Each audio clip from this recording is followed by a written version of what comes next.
Here on the left side, we can see the scanner. With this scanner, we can scan several hundred instruments for signals in real-time mode. We can set up this scanner either via the main menu, followed by New, Watch List, which in this case we would then have to create by adding symbols, or also via Main,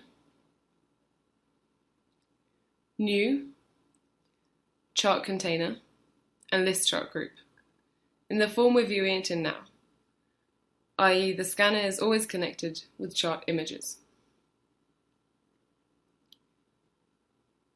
Or we can easily do this using the button, in this case here for the List Chart Group. Within the scanner, open positions and inputted orders are displayed in various colors.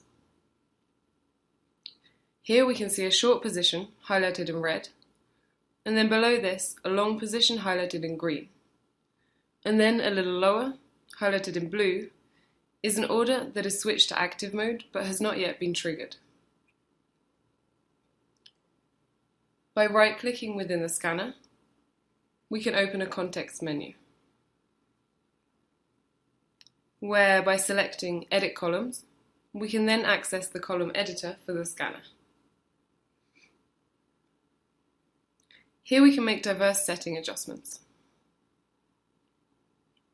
Using the selection tree here on the left, various types of columns can be added to the scanner.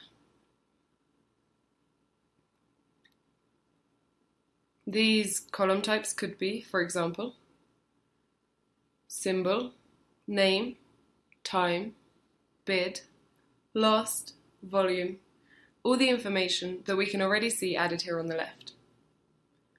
So you can customize this personally.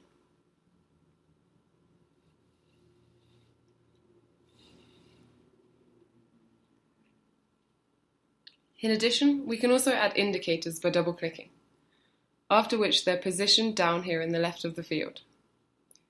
And as described in the indicator section, we can then define the indicators in this field here. In addition, conditions created by us can also be added here, and once again defined using the parameter field.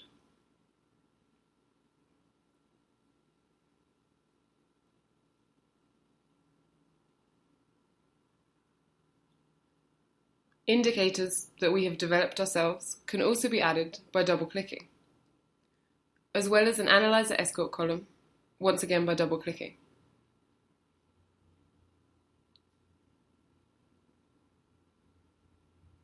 We can also insert the quick chart, which we can see on the left here, and we can also add a pause field if we no longer wish to have these shares scanned.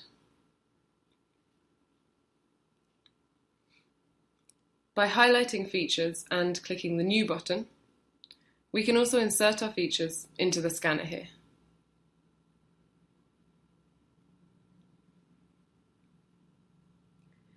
If we click on Cancel, then the settings are not applied. If we click on Apply, it's reloaded and our new features are visible here in the scanner column.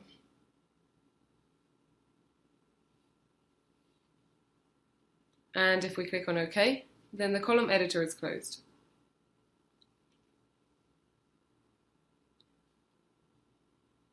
Here on the right is the parameter box, where in the first column we can find the indicator name. And beneath this, bars required, which signifies how many periods are necessary in order for the component, i.e. the RSI, to be calculated correctly.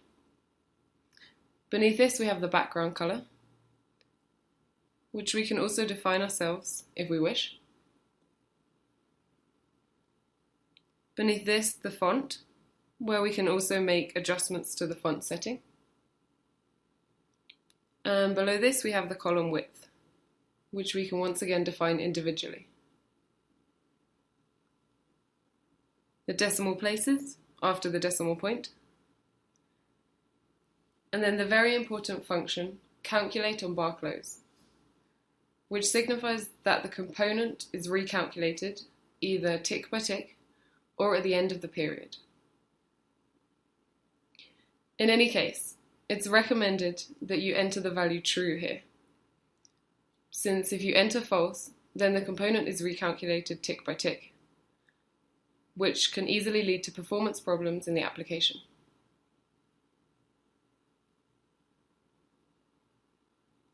After this, we have caption, the heading, which we can also set up individually.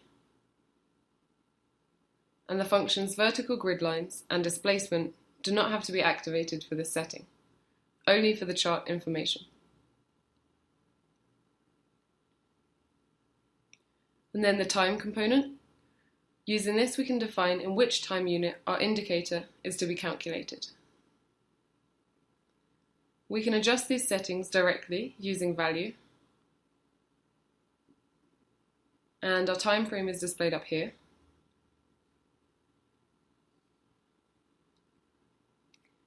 Then input series is set to close as the standard setting here.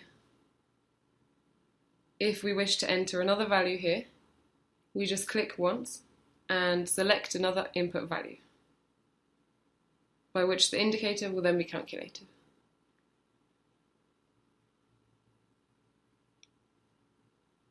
Beneath output, you can choose, for example, which value you wish to have as the output value for the RSI, either the RSI directly or its average. Under parameters, you can find the individual settings for the indicator. And beneath this, ranges. Within lower and upper, you can enter the different values manually, depending on the indicator. These denote so-called threshold values. In the lower area, it's usually oversold values, and in the upper area, usually overbought values.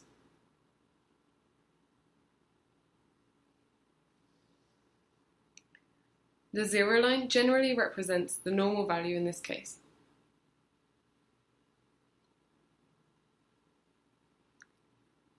In the special section, we can adjust simple indicator scans.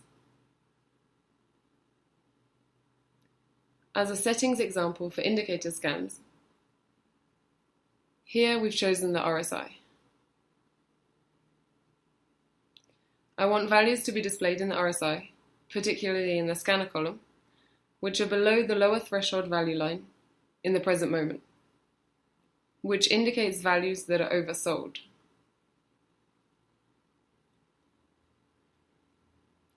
I can do this by setting these values to be signaled, for example, in green. Herein is below lower.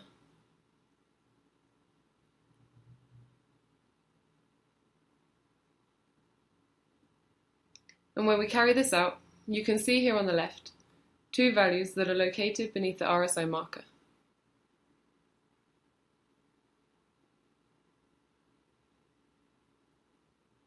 In this way, I can conveniently show values and make sure they're visible relatively quickly using color within the scanner list.